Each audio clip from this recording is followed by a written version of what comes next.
Leopard von रैंके 1795 में born हुए थे और 1886 में इनकी डेथ हुई थी। He was founder of modern source based history.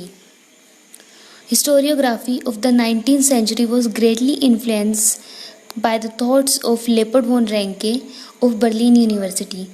ये बर्लिन यूनिवर्सिटी में एक प्रोफेसर थे, तो इनके जो थॉट्स थे मॉडर्न सोर्स बेस हिस्ट्री के जो थॉट्स थे उससे 19th सेंचुरी में काफ़ी लोग बर्लिन यूनिवर्सिटी के काफ़ी लोग इन्फ्लुएंस हुए थे। He spoke about the critical method of historical research. ये हमेशा किससे रिलेटेड बातें करते थे? Critical method of historical research. Critical मतलब एकदम जो डीपली एकदम बारीकी से स्टडी करते हैं। सो ही ऑलवेज यूज टू से कि हिस्ट्री की एकदम क्रिटिकली मेथड से जांच होनी चाहिए, रिसर्च होनी चाहिए।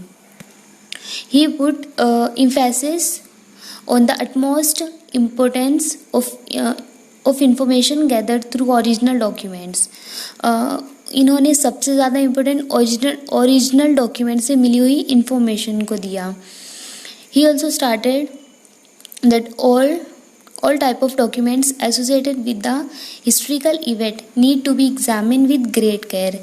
इन्होंने इस बात पर भी गौर किया कि जो डॉक्यूमेंट हिस्ट्रिकल इवेंट से जुड़े हुए हैं, रिलेट करते हैं, उन्हें मतलब बहुत ज़्यादा ध्यान से बहुत ज़्यादा डीपली स्टडी करने की ज़रूरत है, बहुत ग्रेटेस्ट केयर के साथ। He believe that with this method it was possible to reach the historical truth. वे मानते थे कि इस मेथड से हिस्ट्रिकल ट्रूथ तक पहुंचना पॉसिबल है। He criticise narration of history. जो हम इमेजिन करके क्रिएट करते हैं, लाइक हिस्ट्री की रिसर्च के दौरान अगर हम कुछ इमेजिन करके लिखेंगे तो वो इस चीज़ की आलोचना करते थे, इस चीज़ को क्रिटिसाइज़ करते थे, इस चीज़ के वे अगेंस्ट बोलते थे कि कुछ भी इमेजिन नहीं करना है, जो इन्फॉर्मेशन अवेलेबल है उसी के ऊपर रिसर्च करना है, ये ऐसा मानते थे। Collection of his article is published in 2 books entitled first one is The Theory and Practice of History and second The Secret of World History. So ये दोनों बुक में इनके आर्टिकल्स पब्लिश्ड हुए थे। Next one is Karl Marx, जो 1818 में born हुए थे और 1883 में इनकी डेथ हुई थी। In the latter half of 19th century, a new school of thoughts arose keeping in view the new thesis formulated by Karl Marx. School of thoughts मतलब जो सिमिलर थिंकर्स होते हैं, एंड थीसिस मतलब हम thoughts जैसे रहते हैं, विचार जो रहते हैं वो। सो जो सिमिलर थिंकर्स थे उन्होंने भी कार्ल मार्क्स के लॉ पर अपने व्यूज़, अपने विचार रखे, मतलब प्रकट किए। So according to Karl Marx, history was not about abstract ideas, it was about living people. उनके हिसाब से abstract ideas नहीं बल्कि लोगों का जो रहन सहन था, रहने का तरीका था, that was study of history. Human relationships are shaped by fundamental needs of people and the ownership as well as nature of prevalent mean of production to meet those needs. Human relationship का जो fundamental needs है वो shape होती है, जैसे food, water, shelter, ये सबकी basic needs हैं। और साथ के साथ ऑनरशिप मतलब क्या चीज़ें हमारे पास अवेलेबल है, हम क्या चीज़ ओन करते हैं। सपोज़ किसी के पास लैंड होता है, किसी के पास नहीं होता है।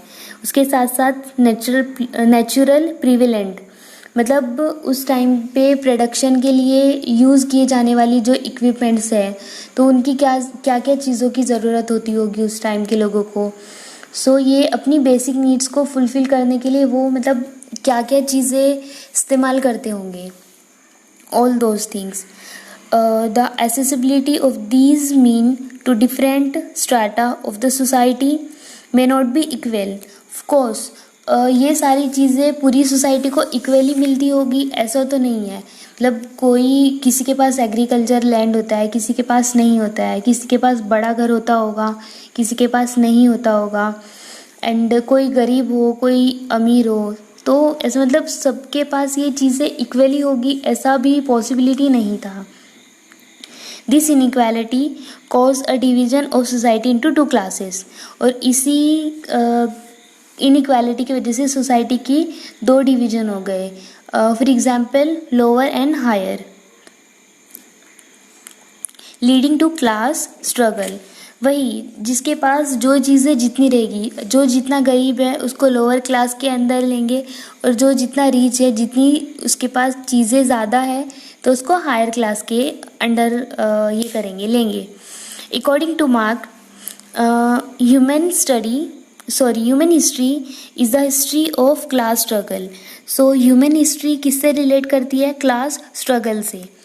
As the class that own the mean of production economically exploits the rest of the class।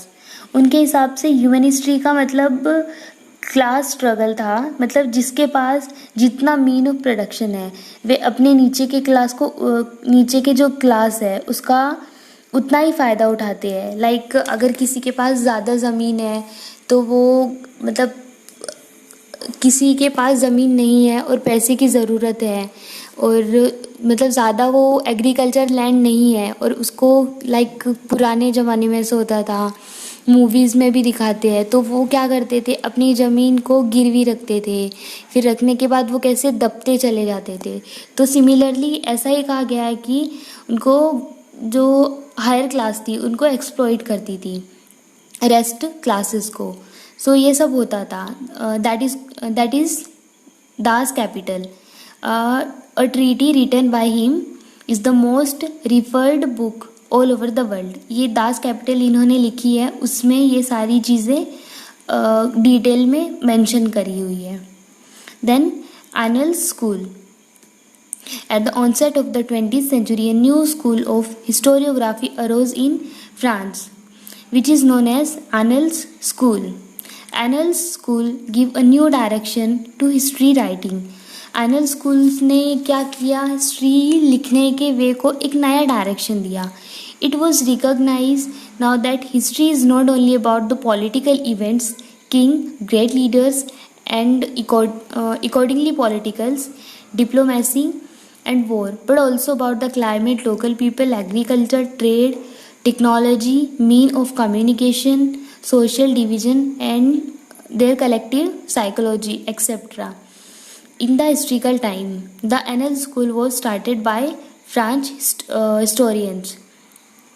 So जो ये एनल स्कूल थे इन्होंने एक नया डायरेक्शन दिया हिस्ट्री को, और इनके अकॉर्डिंग हिस्ट्री सिर्फ किंग से या ग्रेट लीडर से या पॉलिटिकल इवेंट से रिलेट नहीं करती है, बट ऑल्सो जो क्लाइमेट हुआ करता था उससे रिलेट करती है, लोकल पीपल्स कैसे थे, देन एग्रीकल्चर क्या था, क्या किस चीज़ का ज़्यादा खेती करते थे, देन ट्रेड कैसे होता था, technology, mean of communication, all these things consider in the study of history. Feminist historiography. Feminist is related to women. Feminist historiography mean the restructuring of the history from the perspective of women. Feminist histography मतलब women के नज़रिए से history को restructure करना, मतलब यहाँ पे women को इन्वॉल्व करना। The writings of Simone de Beauvoir help in establishing the fundamentals of feminism. Simone de Beauvoir को के कारण फेमिनिज्म के आधार को हेल्प मिली। शी वॉज फ्रेंच, ये फ्रांस से थी, फ्रेंच थी ये। The feminist historiography emphasized not only on the inclusion of women in history but also on the rethinking of the male-dominated perspective of history। Feminist historiography के अनुसार women को सिर्फ include ही नहीं करना बल्कि पहले रीथिंक करना है मेल डोमिनेटेड पर्सपेक्टिव को, फिर तब उसमें वीमेन को इन्वॉल्व करना है, इंक्लूड करना है। It drove historical research to focus on depth on various aspects of women's life such as their employment, their role in trade union, institutions working for their cause, their family life, etc. Well, Western women की condition wasn't similar to Indian, but still they too suffer lots of like racism, मतलब वो जातिवाद की, black women were not allowed to vote, उनको voting rights नहीं थे। Then western women ने भी सोशली, इकोनॉमिकली, पॉलिटिकली सफ़र किया है। वही मतलब सेम था, marriage in teen, taking responsibility of husband और हस्बैंड की family, taking care of childrens, cooking, then helping in farm. फिर वही था कि at last keeping quiet as they are consider as a authority of man. So कुछ womens थी जैसे Emily Davison थी, मदर टेरेसा थी, एनी फ्रैंक थी, फिर अमिया एलार्ट थी, रोज़ा पास्क थी, फिर लेडी डियाना, देन की थी, फिर फ्लोरेंस नाइटिंगेल थी। So these were certain women to change women's status to the society, to the world. In the historical writing after 1990, women were portrayed as an independent social class. So 1990 के बाद women का status change होने लगा to the world of society. Then Michael Foucault, ये 1926 में born हुए थे और 1984 में इनकी डेथ हो गई थी। The French historian of the 20th century, Michael Foucault brought forth a new concept in historiography. इन्होंने हिस्टोरियोग्राफी को एक नया कंसेप्ट दिया इन द 20th century।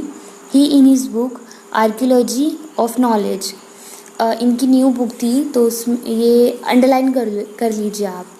इन्होंने आर्ग्यू किया that the prevailing practice of arranging historical event in a chronological order is not right. So इन्होंने उसमें argue किया है कि क्रोनोलॉजिकल मतलब एक क्रोनोलॉजिकल ऑर्डर में जैसे अरेंज करते हैं, so that is not right to arrange that historical event.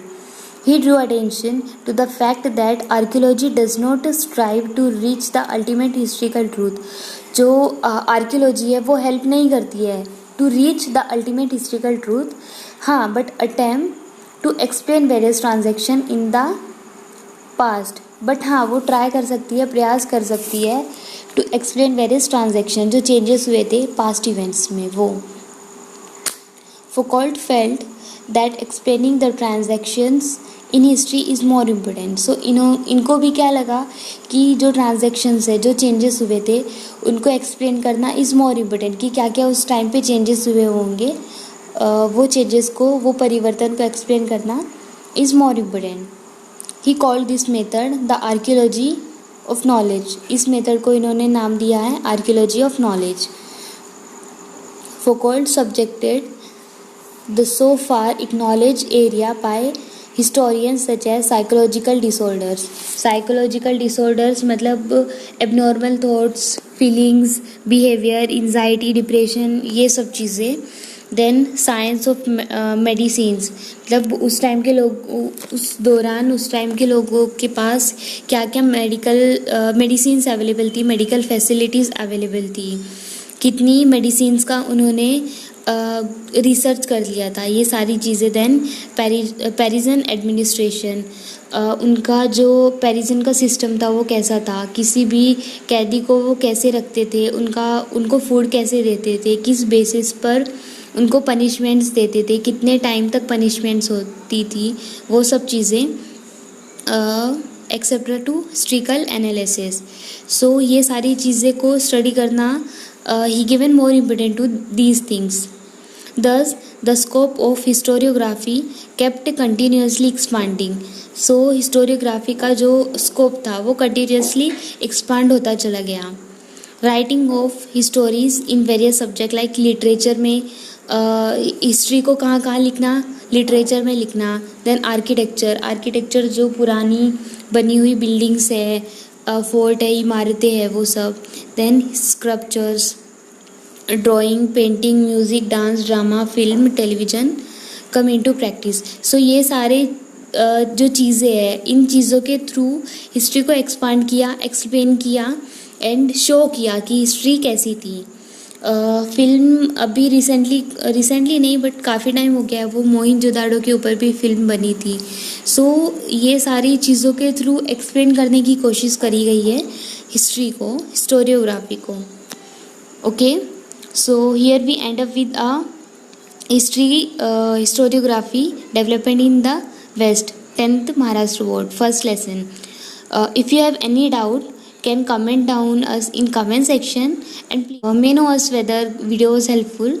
Thank you for watching.